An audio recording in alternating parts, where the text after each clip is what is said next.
میاں میں ہوں اور یہ میری بیٹی ہے، ہم دو ہی ہیں۔ میرا نام رحمت بیگ ہے اور میری بیٹی کا نام سلطانہ ہے۔ میں نے رجسٹر میں یہ دونوں نام لکھے اور پھر لجاجت سے بولا، ایک گلاس پانی مل سکے گا؟ باہر شدید دھوپ ہے۔ میں لاتی ہوں، لڑکی نے کہا اور واپسی کے لیے پلٹ گئی۔ بڑے میاں بھی پلٹ کر پیچھے دیکھنے لگے تھے اور اس وقت میں نے ان کی کمر پر ایک زوردار لات رسید کر دی۔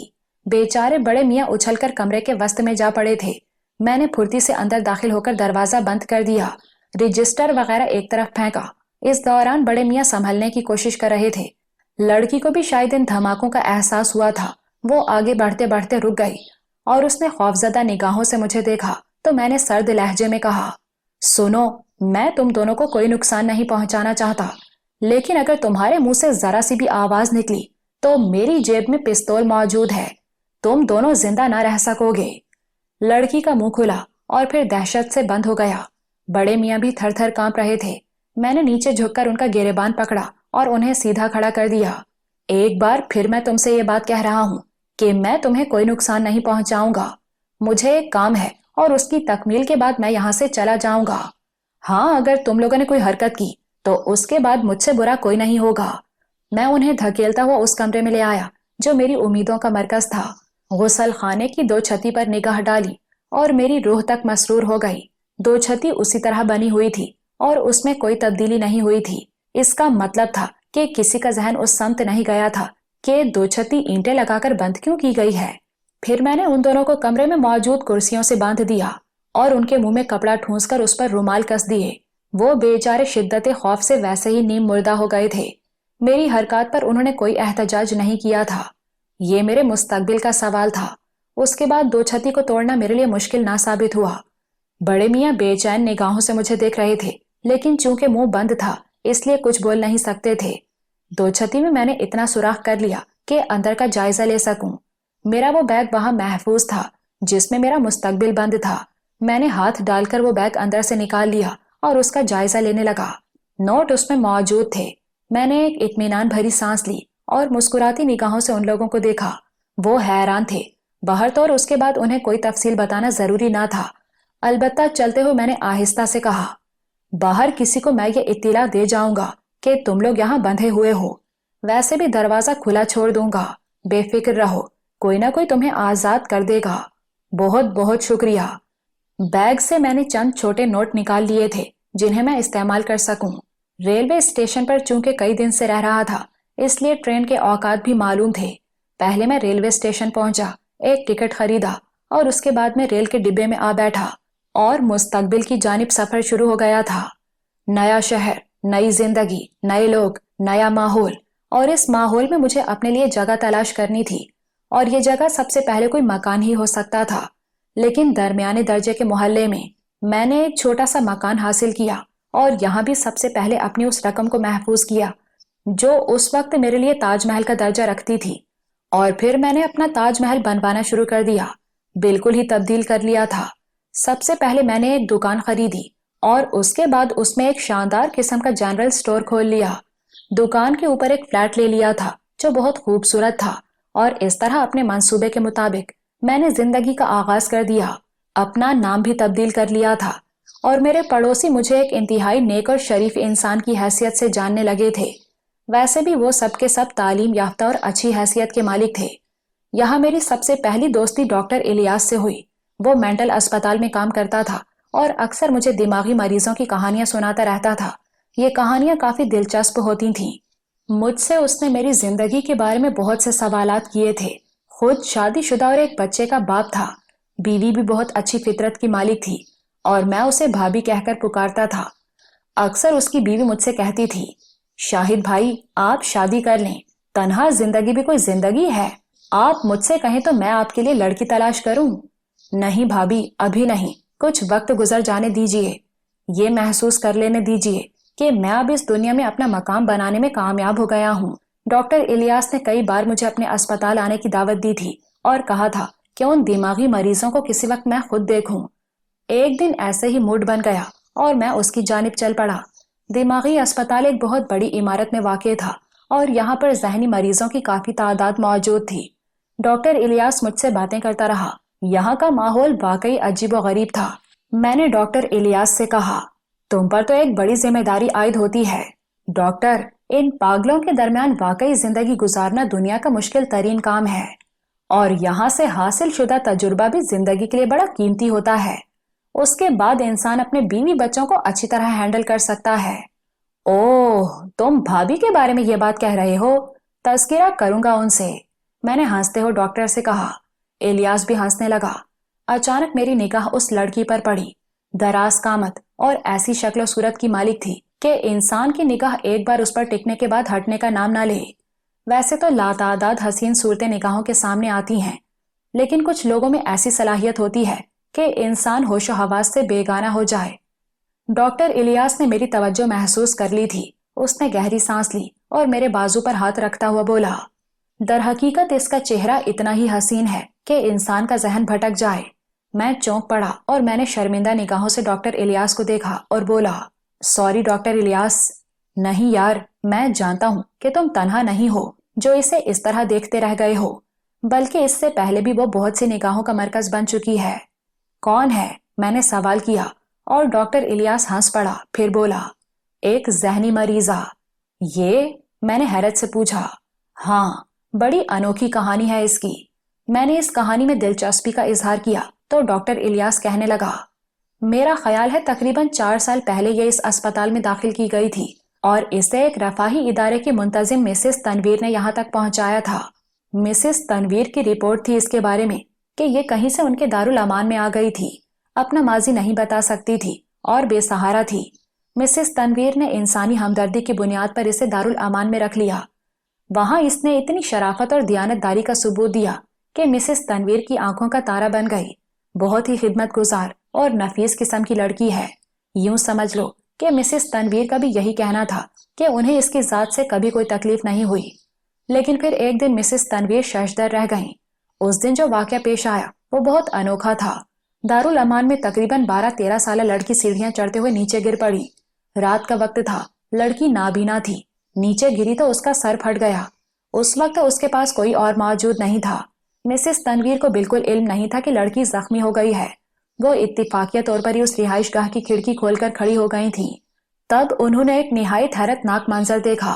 انہوں نے دیکھا کہ یہ لڑکی اس زخمی لڑکی کا خون چاٹ رہی ہے اور عجیب و غریب کیفیت کا شکار ہے۔ ابتدا میں تو مسز تنویر کو یقین نہ آیا، لیکن پھر وہ دوڑتی ہوئی وہاں پہنچی تو انہوں نے یہ منظر پوری طرح اپنی آنکھوں سے دیکھا۔ ان پر تقریباً نیم بے ہوشی کی کیفیت طاری ہو گئی تھی۔ وہ لڑکی زندہ بچ گئی، لیکن یہ کافی دیر تک عجیب و غریب کیفیت کا شکار رہی۔ مسز تنویر بری طرح گھبرا گئی تھیں۔ یوں بھی انہیں اس کا ماضی نہیں معلوم تھا۔ ان کی سمجھ میں نہیں آیا کہ کیا کریں۔ تب انہوں نے ڈاکٹر نکی سے رابطہ کیا۔ ڈاکٹر نکی کا نام شاید آپ نے سنا ہو مسٹر شاہد، وہ بہت بڑے ذہنی امراض کے ماہر تھے۔ ڈاکٹر نکی سے مسز تنویر نے یہ تفصیل بتائی تو ڈاکٹر نکی بھی حیران رہ گئے۔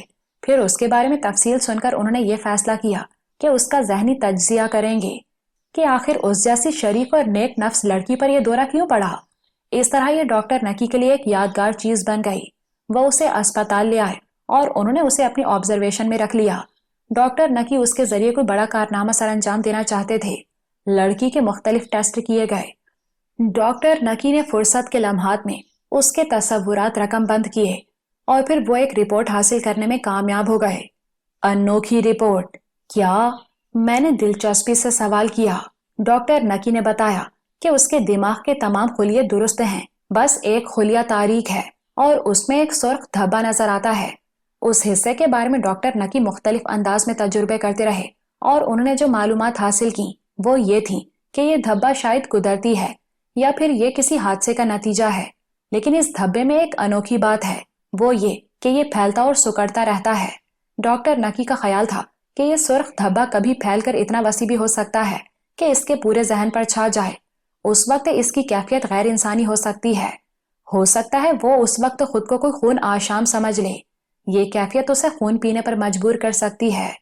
ڈاکٹر نکی ابھی یہ فیصلے کر رہے تھے کہ اس کے علاج کے لیے کیا کیا جا سکتا ہے یا اس دھبے کی نوعیت کیا ہے کہ وہ خود حادثے کا شکار ہوئے اور ہلاک ہو گئے۔ اسپتال میں چونکہ یہ ایک لاوارث حیثیت سے داخل ہوئی تھی اور پھر ڈاکٹر نکی کی آبزرویشن میں تقریباً 1 سال رہی تھی، اس لیے اسپتال کے ایک فرد ہی کی حیثیت اختیار کر گئی تھی۔ ڈاکٹر نکی نے خصوصی طور پر اسے بے شمار مراعات فراہم کی تھیں اور اب اسے تقریباً 4 سال ہو چکے ہیں، لیکن ان 4 سالوں میں اس کے ریکارڈ کا ایک لمحہ بھی خراب نہیں ہے۔ یہ بے غرض مریضوں کی خدمت کرتی ہے، ہر ایک کے کام آتی ہے، اتنی نیک فطرت اور نفیس عورت ہے کہ آپ یقین نہیں کریں گے مسٹر شاہد، باہر تو اب اسپتال کی طرف سے اسے ہر چیز دستیاب ہے۔ ویسے مختلف ڈاکٹروں نے اس کا تجزیہ کیا ہے، لیکن ڈاکٹر نکی کی حاصل کی ہوئی معلومات سے ایک قدم آگے نہیں بڑھ سکے۔ گویا یہ ایک لاوارث حیثیت رکھتی ہے۔ ہاں، بظاہر اسپتال کی انتظامیہ اس سے بددل نہیں ہے۔ ہاں یقیناً وہ اتنی خوبصورت ہے اور اتنی نرم خو ہے کہ ہر شخص اس سے متاثر ہو جاتا ہے۔ ابھی تو آپ نے اسے صرف دور سے دیکھا ہے، اگر کچھ دیر اس سے گفتگو کر لیں تو میرا خیال ہے کہ اس کے گرویدہ ہو جائیں گے۔ میں تو اس کا گرویدہ ہو گیا ہوں ڈاکٹر الیاس، یقین کرو، وہ میرے ذہن میں ایک عجیب حیثیت اختیار کر گئی ہے۔ اچھا یہ بتاؤ، اس کے بعد اس پر پھر ویسا ہی کوئی دورہ نہیں پڑا؟ نہیں، بالکل نہیں، اسپتال کی 4 سالہ رپورٹ میں ایسی کوئی بات درج نہیں ہے۔ اس سے اس موضوع پر بات ہوئی کبھی؟ ہاں، ڈاکٹر نکی نے اس کا تجزیہ کرتے ہوئے اس سے اس کے بارے میں سوالات کیے تو اس نے بتایا کہ اسے اپنا ماضی بالکل یاد نہیں ہے، بس لاوارث بھٹک رہی تھی کہ مسز تنویر کے ہاں پہنچ گئی۔ اس سے جب پوچھا گیا کہ اس نے ایک زخمی لڑکی کا خون چاٹا تھا تو اس کے چہرے پر عجیب سے تاثرات پھیل گئے۔ ممکن ہے مسز تنویر کو ہی کوئی غلط فہمی ہوئی ہو، خدا بہتر جانے، لیکن ڈاکٹر نکی بہت اچھے ڈاکٹر تھے اور انہوں نے اس کا جو ذہنی تجزیہ کیا ہے وہ غلط نہیں ہوگا۔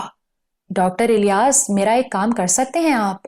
میں نے کہا اور ڈاکٹر الیاس چونک کر مجھے دیکھنے لگے، پھر بولے، کیا؟ میں اس سے شادی کرنا چاہتا ہوں۔ ارے ارے، کیا ہو گیا آپ کو شاہد صاحب؟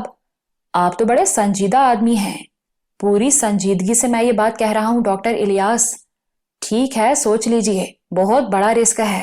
میں یہ رسک لینے کے لیے تیار ہوں ڈاکٹر الیاس، میں نے جواب دیا اور ڈاکٹر الیاس عجیب سی نگاہوں سے مجھے دیکھتا رہا، پھر شانے ہلا کر بولا، اگر میں یہ کوشش کروں تو میرے خیال میں مجھے اس میں ناکامی نہیں ہوگی۔ کوئی بھی ایسا نہیں ہے جو اسے اپنی تحویل میں رکھنے کا دعویٰ کرتا ہو۔ ایسی حالت میں اگر اس کے لیے کوشش کی جائے تو میرا خیال ہے یہ کام ناممکن نہیں ہے، بشرطے کہ وہ خود بھی چاہے۔ یہ کام آپ کو کرنا ہے ڈاکٹر الیاس، میں نے جواب دیا۔ ٹھیک ہے، میں اپنی بیوی سے بات کر لوں۔ ویسے یقین کرو مجھے انتہائی حیرت ہوئی ہے۔ حیرت مجھے بھی تھی، نہ جانے کس طرح وہ لڑکی ایک نگاہ میں میرے ذہن کی گہرائیوں سے اتر کر دل تک پہنچ چکی تھی، اور اس کے بعد ڈاکٹر الیاس اور مسز الیاس کی کوششوں سے یہ مرحلہ طے ہو گیا۔ نگار سے میری ملاقات کرائی گئی اور ڈاکٹر الیاس کا کہنا بالکل درست تھا، صرف اس کا چہرہ ہی ملائم نہیں تھا بلکہ اس کی باتیں اتنی شگفتہ اور بے اختیار ہوتی تھیں کہ آدمی کا دل ان کی جانب کھینچا چلا جائے۔ میں نے خود ہی اس سے اپنی زندگی کا ساتھی بننے کا تذکرہ کیا تو اس کی نگاہیں جھک گئیں۔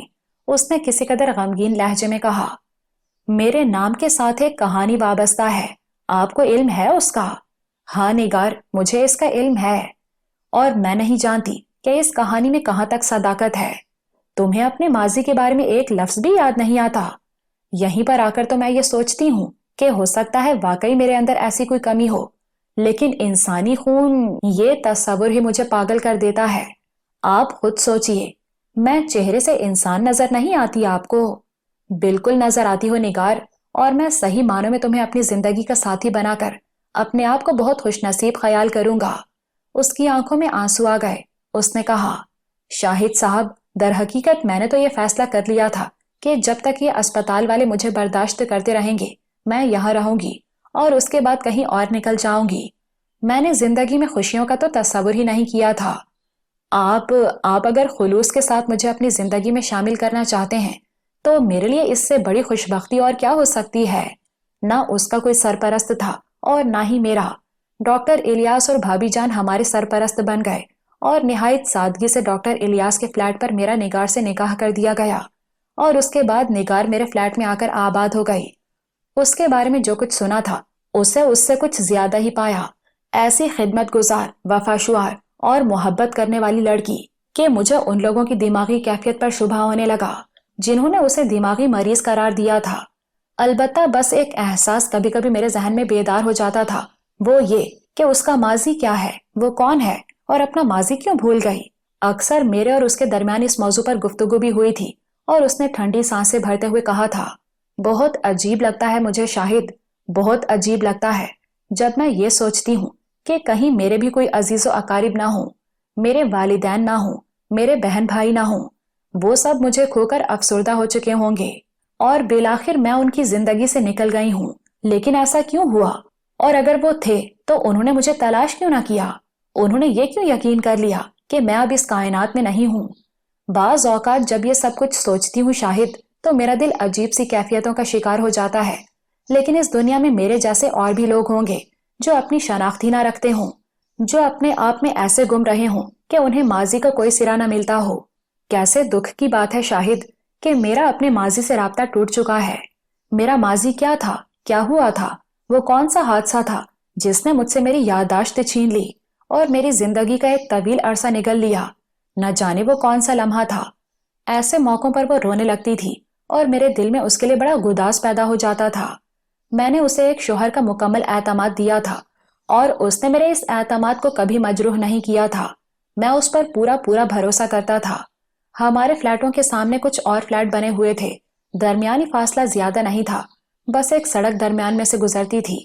سامنے والے فلیٹ میں ایک شخص آ کر رہنے لگا۔ عجیب و غریب شکل کا مالک تھا۔ نہ جانے کیوں اس کی شکل دیکھ کر کچھ غصہ سا آتا تھا یا پھر اس کا انداز ہی ایسا تھا۔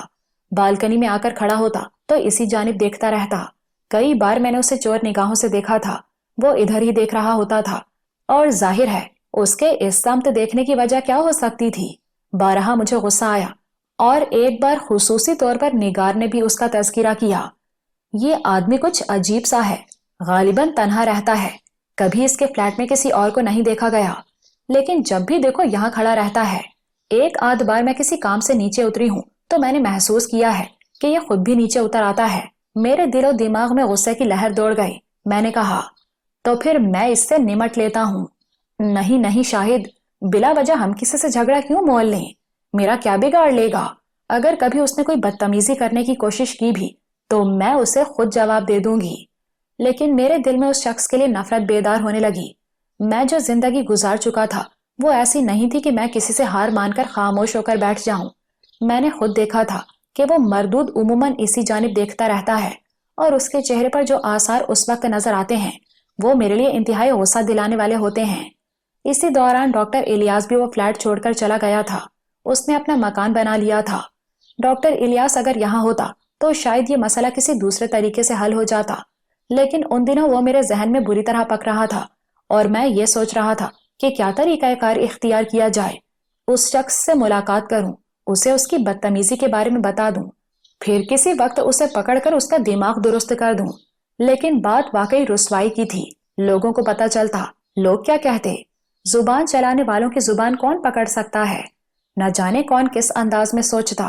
یہی سوچ کر خون کے گھونٹ پی کر خاموش ہو جاتا تھا۔ لیکن پھر میری زندگی میں وہ منحوس رات آ گئی جس نے میری زندگی کو تہوبالا کر دیا۔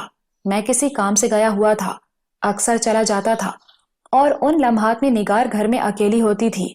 اس نے ایک دو جگہ تعلقات بھی پیدا کر لیے تھے اور اکثر عورتیں بھی ہمارے گھر آتی جاتی تھیں۔ رات کو تقریباً 11:15 بجے جب میں گھر کے دروازے پر پہنچا تو خلاف معمول میں نے دروازہ کھلا ہوا پایا۔ میں حیران سے کھلے دروازے سے اندر داخل ہو گیا۔ اندر روشنی تھی اور سامنے ہی صوفے پر نگار عجیب سے انداز میں پڑی ہوئی نظر آ رہی تھی، لیکن اسے قریب سے دیکھ کر میرا دل اچھل کر حلق میں آ گیا۔ اس کے ہونٹ پر خون جمع ہوا تھا، دائیں رخسار اور دائیں آنکھ کے نیچے گوشت پھٹا ہوا تھا، بائیں رخسار پر بھی ایک عجیب سا نشان تھا، آنکھ کے گرد سیاہ ہلکا نظر آ رہا تھا، دائیں پیشانی بھی زخم آلود تھی اور وہ بہت برے حال میں نظر آ رہی تھی۔ میرے حلق سے ایک دلخراش چیخ نکل گئی۔ یہ کیا ہوا نگار؟ یہ کیا ہوا؟ کیا ہو گیا؟